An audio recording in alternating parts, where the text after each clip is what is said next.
انشاءاللہ 15ویں شعبان جو ہے وہ منگل کا دن گزار کر کے، بلکہ یہ کنفرم اور میں جو ہے حتمی بتا رہا ہوں کہ جو شب برات جو ہے یہ منگل کا دن گزار کر کے، یعنی 3 فروری کے روز شعبان المعظم کی 14 تاریخ ہے، دن گزار کر کے مغرب سے لے کر کے فجر تک جو وقت ہے دوستو، یہ شب برات کا وقت ہے دوستو۔ یہ رات انتہائی عظیم الشان رات ہے، یہ مغفرت کی رات، برکت کی رات اور رحمت کی رات ہے دوستو۔ اس رات میں اللہ تبارک و تعالیٰ کا عرش پہلے آسمان پر آ جاتا ہے اور مستقل صدائیں لگائی جاتی ہے کہ ہے کوئی گناہوں کی معافی کا طلبگار، ہے کوئی اور دنیا کی ضرورتیں مانگنے والا کہ اس کی ضرورت پوری کی جائے دوستو۔ اس رات کے بارے میں اللہ کے نبی صلی اللہ علیہ وسلم نے فرمایا، اذا كانت لیلۃ من نصف شعبان فقوموا لیلہا وصوموا نہارہا، کہ جب تم اس رات کو پاؤ، جب تم شعبان المعظم کی 15ویں تاریخ ہو تو اس کے رات میں اللہ کی عبادت کیا کرو اور اس کے دن کا روزہ رکھو دوستو۔ اس لیے امت محمدیہ کو جو چند راتیں عطا کی گئی ہے، بنی اسرائیل کو جو ان کی عمریں بہت لمبی لمبی ہوا کرتی تھی، ان کی عمریں 400 سال، 500 سال، 600، 800، 900 سال، لیکن امت محمدیہ کی عمریں نہیں تھی اس طرح سے 70 سال، 80 سال۔ تو اللہ کے نبی صلی اللہ علیہ وسلم نے فرمایا آپ کو اسپیشل راتیں اور جو ہے مخصوص جو ہے راتیں عطا کی جا رہی ہے کہ ایک رات میں عبادت کرنے سے آپ جو ہے نہ جانے ہزاروں ہزار مہینے کا ثواب حاصل کر سکتے ہیں دوستو۔ یہ موقع ہے ہم اور آپ پورے کے پورے سال کاروبار میں، اپنے دھندوں میں، کھیت کھلیان میں اور اپنے جو ہے ضروری دنیاوی مشاغل کے اندر مشغول ہو کر کے اپنی آخرت کو بھلا دیتے ہیں اور اللہ کے احکام اور حدود الہیہ کو پامال کر دیتے ہیں دوستو۔ یہ موقع ہے، رمضان بھی قریب آ رہا ہے، وقت ہے کہ ہم اپنے آپ کو صاف کریں، نیٹ اینڈ کلین کریں اور اپنے گناہوں کی معافی اللہ تبارک و تعالیٰ کے دربار میں پہنچ کر کے اپنے گناہوں کی معافی مانگے۔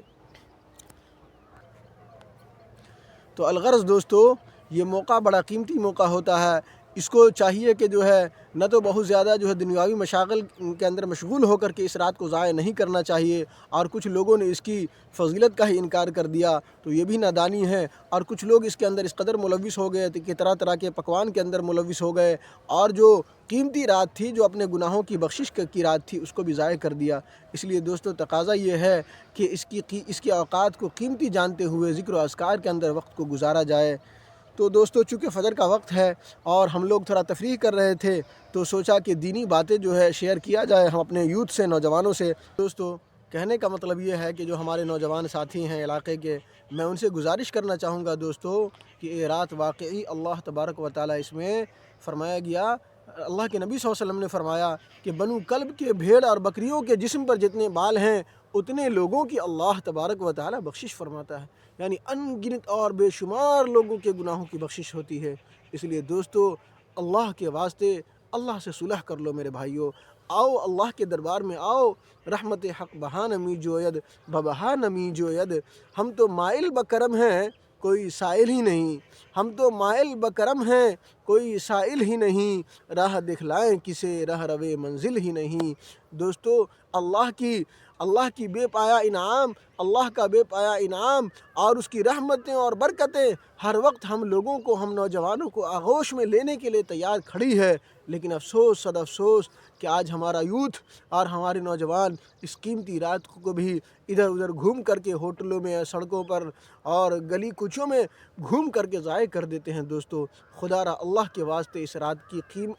رات کے قیمتی ہونے کو اور اس کی جو ہے اہمیت کو سمجھیے اور اللہ تبارک و تعالیٰ کے ذکر و اذکار میں اس رات کو گزار کر کے اپنے گناہوں کی معافی مانگ کر کے اپنی زندگی کو خوبصورت، اپنی دنیا اور آخرت کو بہتر بنا لیجیے۔ السلام علیکم ورحمۃ اللہ وبرکاتہ۔